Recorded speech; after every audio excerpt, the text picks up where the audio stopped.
Good morning friends. आज का हमारा टॉपिक है सामाजिक प्रक्रिया के प्रकार in English, types of social processes. सामाजिक प्रक्रिया कितने प्रकार की होती है? सामाजिक प्रक्रिया जो है वो दो प्रकार की होती है, सहयोगी सामाजिक प्रक्रिया और असहयोगी सामाजिक प्रक्रिया। तो पहला क्वेश्चन यही से बन जाता है कि सामाजिक प्रक्रिया जो है वो कितने प्रकार की होती है। A option 2, B option 3, C option 4 और डी ऑप्शन कोई नहीं। तो ए ऑप्शन यानी कि 2 आपका आंसर राइट होगा।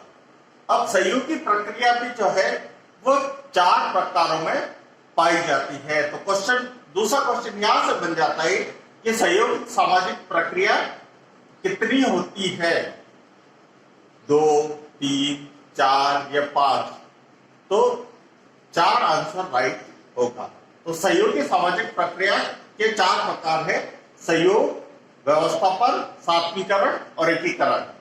असहयोगी सामाजिक प्रक्रिया पे भी क्वेश्चन बन सकता है कि असहयोगी सामाजिक प्रक्रिया जो है वो कितने प्रकार की होती है। 2 प्रकार की होती है। कौन कौन सी? प्रतिस्पर्धा और संघर्ष। तो इन सहयोगी सामाजिक प्रक्रिया और असहयोगी सामाजिक प्रक्रिया का कुछ वर्णन हम आज प्रस्तुत करेंगे और सिलेबस में जो है उसका वर्णन हम कल प्रस्तुत करेंगे। तो सहयोगी सामाजिक प्रक्रिया में है, सबसे पहली प्रक्रिया है सहयोग। सहयोग में क्या होता है कि लक्ष्य जो है या साध्य जो है वो एक होता है और एक दूसरे को सहयोग करके उस लक्ष्य तक पहुंचा जाता है। सहयोग में हम की भावना पाई जाती है। अब आते हैं व्यवस्थापन। जब 2 व्यक्ति या 2 से अधिक व्यक्तियों में संघर्ष या प्रतिस्पर्धा की भावना हो और वो संघर्ष और प्रतिस्पर्धा की भावनाओं को भूलकर हम की भावना उनमें उत्पन्न होती है या उनमें सहयोग पाया जाता है, तो उस प्रक्रिया को व्यवस्थापन कहते हैं। सात्वीकरण, जब किसी लक्ष्य की ओर व्यक्ति बढ़ रहे हैं, उनमें क्रिया, मनोवृत्ति, मानसिक स्थिति ऐसी हो जाती है कि एक दूसरे के प्रति समर्पित हो जाते हैं, एक दूसरे के प्रति आदर के भाव उनमें उत्पन्न होते हैं। ऐसी प्रक्रिया जो है वो सात्वीकरण कहलाती है। उसके बाद है एकीकरण। एकीकरण, जब लक्ष्य की ओर व्यक्ति बढ़ रहे हैं और उस लक्ष्य की ओर बढ़ते हुए व्यक्तियों में एकता की स्थापना होती है, तो वो सामाजिक प्रक्रिया एकीकरण कहलाती है। अब असहयोगी सामाजिक प्रक्रिया के 2 प्रकार है, प्रतिस्पर्धा और संघर्ष। सबसे पहले लेते हैं प्रतिस्पर्धा। प्रतिस्पर्धा में क्या होता है कि 2 व्यक्ति जो है वो सहयोग नहीं करते। लक्ष्य तो एक होता है लेकिन वो दोनों एक दूसरे को सहयोग नहीं करते। उनमें ये भावना होती है कि हम उस लक्ष्य को प्राप्त करें, दूसरा उस लक्ष्य को प्राप्त न कर पाए।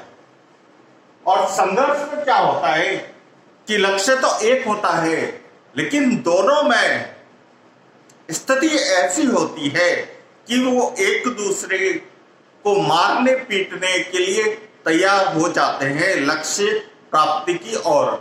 तो असहयोगी सामाजिक प्रक्रिया में प्रतिस्पर्धा और संघर्ष में देखें तो प्रतिस्पर्धा में हिंसा शामिल नहीं होती, इसमें अहिंसा होती है। प्रतिस्पर्धा में एक दूसरे से आगे बढ़ने की भावना होती है, वो प्रतिस्पर्धा कहलाती है, उसमें मारपीट नहीं होती। जबकि संघर्ष ऐसी स्थिति होती है जिसमें लक्ष्य को प्राप्त करना हमारा प्रथम कर्तव्य हो जाता है और उस लक्ष्य को प्राप्त करने के लिए मारपीट, खून खराबा, हिंसा इत्यादि तक व्यक्ति कर देता है, तो वो प्रक्रिया जो है वो संघर्ष कहलाती है। तो अब आपके सिलेबस में जो है वो सहयोगी सामाजिक प्रक्रिया में एक तो सहयोग है, एक सात्वीकरण है, एक प्रतिस्पर्धा है, एक संघर्ष है। तो कल हम सहयोग, सात्विकरण, प्रतिस्पर्धा और संघर्ष का अध्ययन करेंगे। Thanks for watching.